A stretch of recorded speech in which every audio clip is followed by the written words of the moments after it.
Hey, I'm an actor. Hey, I'm an actor too. We should talk about our feelings and when we're feeling blue, 'cause this industry is hard and the road is long ahead. In this corner of the internet, let's sit and chat instead. And also another thing that you've done, you've worked with the production company. It must be heartbreaking and sad for you to see a well-known company as them kind of like close down, and it's not the only theatre company that's closed down, unfortunately. Like, just to see theatre companies lose funding and all of that, like, it must be really sad for you to see that. Yes. In short, yes, it is sad and hard. I remember, oh my gosh, I'm going to get emotional about this, but I put something, apart from reaching out personally to people, which I did, I remember just putting something on Facebook about it when it was happening. And I mean, that's where we were, maybe up to 5, 10 years ago now. It's Instagram and TikTok and beyond. But I just put up a little post about it. And I wrote the company that launched 1,000 careers. I was trying to make a reference to Helen of Troy, the face that launched 1,000 ships. And I remember writing something, and Rachel Taylor, who obviously was one of the 3 people who ran that, responded to that comment or that post, and in her words, I felt so much emotion from her. I mean, I love Rachel Taylor. Who doesn't love Rachel Taylor? But to have Rachel Taylor then, we had been close over the years with Pat Price, etc. But to have her come back and with such a beautiful response made me realize how much it had meant to them. And I know that sounds crazy that I wouldn't have thought that it meant. I want to make sure I'm expressing this correctly. It means so much to you when you are a young actor and you're trying to find your way and try to be part of a community. And they provided such a community. And then to realize that you weren't just being brought into something, they saw themselves as being brought into something too, which I think again speaks to Mary Tyler Moore and Steven Spielberg and Tom Hanks, and no matter who it is, we are so built, and I want to even say desperate for community. And that's why it's hard when these places close down, because you know what community you felt. And I think some of my grieving was to do with all of the people who would never know, the people who knew what that was like, specifically with the production company, but also those people who wouldn't have access to something like the production company. I guess especially in the state of Victoria, because that's where they primarily were drawing people from. So yeah, that particularly hit me very hard. You just think I think it's like parents. You just think they're going to be around forever. They're immortal in some way. And I kind of thought the production company would be immortal in that way. And one of the many credits that you got to have the pleasure of having was for writing music in one of Australia's most loved and well-known shows, Dance Academy.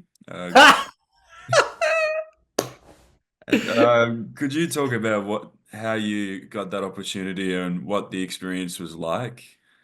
Yeah. That was really cool. I was approached by someone who was working on the show, and they knew of my work through maybe it was Metro Street. It's hard to say. It was all around the same 2 to 3 year window. And they just said, I think you'd be really great to write. We need a song. Dina Kaplan, although Dina Amy Kaplan, she goes by that sometimes, who was, I think that's the correct name I'm pulling, was one of the leads, and we need her to sing this sort of song that she's written, and it needs to be sort of kind of emotionally wrought, and it needs to express everything she's going through, and it needs to be like 30 seconds. And I was like, okay. And so I wrote that song for that scene, and then another song for a scene where she was like auditioning for something, and that actually was shot at Sidetrack Theatre. It's called something else now. I think it's called Flight Path Theatre now in Marrickville. But they filmed that in the same place that Sing On Through Tomorrow, my musical review that Neil Gooding Productions produced. Like, that got shot in the same thing as where we ended up doing one of my shows years later. So that was like a cool little crossover. And then because those 2 songs went so well, they were like, okay, we need another song, and it's going to be somewhere down near the pier, now the Circular Quay, and it's got to be a little bit more jazzy and out there. And so I wrote a song for a male character as well. And weirdly, like that is a credit that really travels. I was very surprised that like music theater people in New York City and people in Canada, like people across in North America, they're like, when they find there are people I've known for years, and they're like, "I'm sorry, you wrote a song for Dance Academy." It's like, yes, and they're like, "What?" And they just go nuts, and they can't quite believe that I did. Because so it really traveled. Like it won an international Emmy. Oh, got nominated. I'm slightly confused on that detail, but it traveled. And you also have done reality TV as well. You did a show called The Singing Office. I feel like I'm having a lot of chuckles over here. I feel like I'm having regular chuckles. I'm going red. I'm getting flushed. You would not believe the City Office. That was a whole thing. I was doing some vocal coaching down at a place in Melbourne, and they were filming there, and that's where I met Julia Morris, and the comedian. God, I hope I'm getting all these names right. Really pulling them. I'm really pulling them, and Gus Warland, who I don't know if do you know Gus? Is he? I assume he's on radio. Like I think he's Yeah. quite a big. He's always been a big deal to me, but I think he's really done well, and his commitment to mental health is unbelievable. And they were the team leaders. I was the vocal coach on one team, and it was filmed in these sort of like classrooms at APO Arts Academy. It was actually unreal because I don't know if you want me to tell you what it was about, but they would literally go into offices. There was like 12 episodes. They'd go into an office and go into an office, and they would audition people, and they didn't even have to be great, although many of them were quite good. And then a team of 5 was put here, and a team of 5 was put with the other vocal coach and choreographer. And then I got to like dream of dreams, get assigned a pop song, and then do a vocal arrangement of the song, and then vocal coach them on the vocal arrangement I'd made. It was unreal. Like, what a dream gig. And hey, it ran one season, but that was a truly joyful time. Yeah. And as we discussed earlier during the interview, you're now residing in New York, which I guess Correct. is considered to be, I could be wrong, don't quote me on it, the musical capital of the world. For someone who was born and raised in Australia, what's it like adapting to moving internationally and working in the industry? Is it a lot different compared to working in Australia in that industry, or is it pretty much the same? I think people often make the mistake and think that because the US is English speaking majority, and because we receive so much media from America, that it's going to be like smooth sailing, no cultural uh, pushback, any of that. It's different. Like the people who come here often find themselves thinking the same thing, and we have like quiet conversations like, oh, it's not actually the same as Australia, is it? It's quite different. Um, and I mean, they like Australians, which is very helpful. I often thought to myself on my early trips, oh my god, I the 30 years of Australians that came before me, we are all indebted to them because they must have done something right because Americans really like us. I also think we grew up with a lot of vitamin D in Australia, so we're generally literally sunnier people, and I think they sense that on some level. Also, our universal healthcare really helps because we're not afraid of the world in the same way that I think Americans can be, and that's real. That's really real. Um, so look, there's that. There's just some of the general cultural stuff, but in some ways, America, New York, is of course it's bigger. Of course there's more people. Of course it's very exciting. There's literally more theaters to put product into, and there is a backlog at every single theater of shows trying to get into that theater. Like it is literally the hawks or the vultures circling all the time to kind of go, what theater is going to be available? I mean, there's a lot of support to like like we all want all shows to do well, but in the back of many lead producers' minds or general partners, another word for lead producers in a way, they are looking for what they can get into next. I would say that the, I mean, I came here because on some energetic level, I felt that there was something else out there in store. And that's kind of unnameable in a way. And in fact, I sat on that chair right there, and I turned around to my husband Scott one day. I think it was like post pandemic, and I had this moment. Maybe it was a little intuitive moment, and I just said, "Oh, oh," and the ego in me kind of just fell away. And I said to him, "Oh, we didn't." I'll say we, but it was I. Oh, I'll say I. No, I'll say I. I didn't come here to do what I needed to do. I came here to become who I needed to become. And that hit me in a very real way. So, yes, we got an out of town of Atlantis, Richmond, Virginia, and we learnt a lot, and we've done development of that. The Magic School Bus has been touring. That's developed through TheatreWorks USA. That's been touring America, apart from a year during the pandemic. It's been touring for the better part of 7 to 8 years. Those royalties are lovely. And like got to I got to sell a movie to DreamWorks Animation. Like there are things that I have been able to do here at a scale that I wasn't able to do in Australia. However, very interestingly, and semi recently, things have come a bit full circle, and now I think I used to think that in order to be here, to truly commit to being here, and I'm putting in my brain because this is more psychological than it is true or real, I thought I needed to sort of turn down parts of me that were not where I wanted to go. Is that sounding vague? Do you want me to like explain No, that a little? yeah, probably a little bit, yeah. Yeah, I thought I had to turn down my love of singing. Like I just love singing. And so I thought, okay, so I don't want to be seen as a performer here. And I achieved all my childhood dreams in Australia as a performer. And I honestly have zero desire to be a performer on Broadway. That's probably for the best, or else I would have gone off trying to do something else. And I thought, okay, commit to the music and lyrics here, dial down the part of me that loves to perform and sing, dial weirdly like dialed down some part of my Australianness. And I don't even know what I mean by saying that exactly. It's more of a feeling than it was. It's like I didn't like change my accent.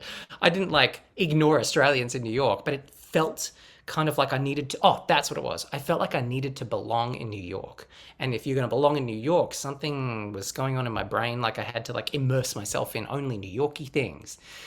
But quite recently, and by recently I mean like 12 to 18 months, I really feel like those dials of things I turned down, I'm like, oh, oh, okay. Oh, there you are. Oh, you want to be turned up a little again. And so, I mean, I can't speak specifically to it, but there's something in Australia that is brewing, which is exciting, that uh, that maybe I can talk about that at some point soon. And there is, and I'm like, oh, I think I'm going to sing again soon. I can feel that coming in a very real way. And I don't need to suppress that part of me. Like, just let it move through you. I mean, I say it all the time, let it move through you. Why wouldn't I let song move through me as well? So yeah, I think there's a bit of singing coming up, and I think there's something brewing. And so my Australianness feels like it gets to be turned up again. And I'm allowing that to be the case. You know, no one ever asked me to turn that down. Uh, and the community here, like it just got announced that we're co-presenting with the Australian Theatre Festival in September here in New York. Happy People. So this is a show that was the first show Stephen Schwartz ever mentored of mine, and it's coming to the forefront again. And so it feels like there's a time of parts of me that I think I turned down are absolutely coming back to the fore. Yeah. And you've also been nominated for like a bunch of Helpman Awards, and also you've received the Mm. Stephen Schwartz Award and Mm. received other nominations for your work. What's it like to see your work be acknowledged and received in that way? it's Do you know what? I think the theme of today is or tonight is belonging. Like in a way, all of those things just say help you believe that you belong to the industry, right? I've since realized you can't use those as your sense of belonging because they'll run out or they'll change or they won't happen that year or they will happen the next year and you don't know that yet. And but I think that's what it is. It's very cool because you get an extra little egoistic pat on the back as though it's some sign that you belong. Uh, but but it still doesn't change how nerve wracking it is when you are. Look at me, I'm blushing. It still doesn't change the fact that when you put something on a stage, especially a full scale musical, and it's on the stage and you have no power over it, and you are sitting in the audience and you are watching that thing and you are sitting with other people watching that thing you made, and you're like, I have no control over how this goes right now or how they react to it. And that is very cool, but uh, it produces what Brene Brown calls a vulnerability hangover. So I've had to learn to be very good at vulnerability hangovers, which can be then expressed as like nominations and awards and things. Yeah. And when you write your music or any productions that you make, what are some of the main messages and themes that you write and that you'd like to try and get across to your listeners and to your target audience or demographic or just anyone? Right. Well, it changes with every. It's there's a new dramatic question for every show, and also Ken Nelia, who was dramaturg and literary manager of Disney theatrical productions for 16 years. He's a co-writer on Atlantis. Oh my god, I can't believe it, but we've got a new title. I can't believe I'm saying that out loud. But for anyone who's known Atlantis in Australia, like it's going through this whole situation over here, which is very exciting. But I'll call it Atlantis for now because that's how people will know it as the title. But he says, why this, why now? So yes, there's a dramatic question that changes. That's obviously different for every show, but every show has to have a why this, why now. And so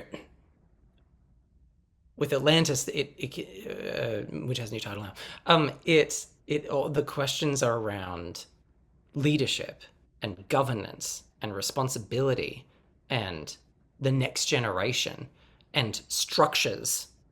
It's an island that crumbles, for God's sake, and it's a societal structure and a governmental structure in that show that's not working anymore, and because it's falling over under its own weight. So, I mean, probably the song that best sums up that is "No One Will Bruise," which I know a lot of people quite like to sing, and it's like, how do you care for a people without hurting anyone? Is that possible? Is that possible, and how do we do that? And then with Happy People, for example, oh my God, I've just been, like, we pitched it to someone yesterday in this room, like at this table, a Broadway producer, and she was like, this sounds great. Like a lot of people, I've been having like weekly Broadway producer meetings over the last 8 weeks. I quite enjoy just like catching up with people. And Happy People's obviously come up because we're going to do this concert version later this year. And it's like, what I want to leave people through that is, you have to deal with your childhood issues or they will haunt you for the rest of your life. So this is about like these 5 people who are all too old to be in a kids TV performing group, and they're tearing each other apart backstage, but then they're showing up as the happiest people, on national TV, on camera. But they're at each other backstage because they just have not dealt with themselves. And so they just are attacking themselves and other people off stage. And then also it's this idea of how do we teach morals to children when so many adults seem so bereft of any morals whatsoever? And so with that show, that's the question. That's what we're trying to answer with that show. And so, yeah, every show has its own different take. And then there's an idea for an animated movie musical that I've got. I honestly think it's one of the best ideas I've ever had. I've written 2 demos for it, and that's literally about the voice, because the lead character uses their voice for a living, but doesn't want to use it for a living in the way that their forebearers want them to use it, and so it's about making, that one is about turning noise into harmony, kind of literally. So it sort of changes with each project, but But the hero or heroine's quest is inevitably about coming back into alignment with yourself. And if you can come back into alignment with yourself, then you can encourage, whether it's in small ways or large ways, a city, a state, a country, a world to come into alignment with itself. And also, you're a music theatre educator and you are a co-founder of EQ Endeavours. It must be a rewarding feeling for you to like pass on your knowledge. Like I've had the great privilege of working with you, like to pass on your knowledge to other people. Like, what's that feeling like for you? Honestly, I feel like it's the best feeling in the world. I mean, writing a song is there's such a channeling energy. Creating stuff is so very cool. But I have to say, when you are sitting there with someone and you see them get it, and you see that they may be changed forever. You genuinely see that they may be changed forever, and they may be empowered to go and make decisions that they never would have been so clear about before, is the best feeling in the world. Yeah, absolutely. And I was just wondering if you have any advice for any upcoming performers, or why do you believe the arts are important? Like, do you have any advice for anyone out there? Oh my gosh, that's a big question. I would say so many things, but like particularly early stage or like any early stage performers? I think any stage. Anyone, any stage. Uh, I'm gonna tell this through a story that I had that was told to me. There is a screenwriter colleague of mine who now I won't get too specific because this is their story to tell, but I'll be as vague as possible while still like getting it across. But there is a screenwriter colleague who I was introduced to through my agent at the time. They had a series of knockbacks, and someone said to them, maybe a mentor figure in their life said to them, the next thing you create, do it just for you. Just for you. And that's not about being self-serving, although it is about serving yourself in creating something that will be for other people.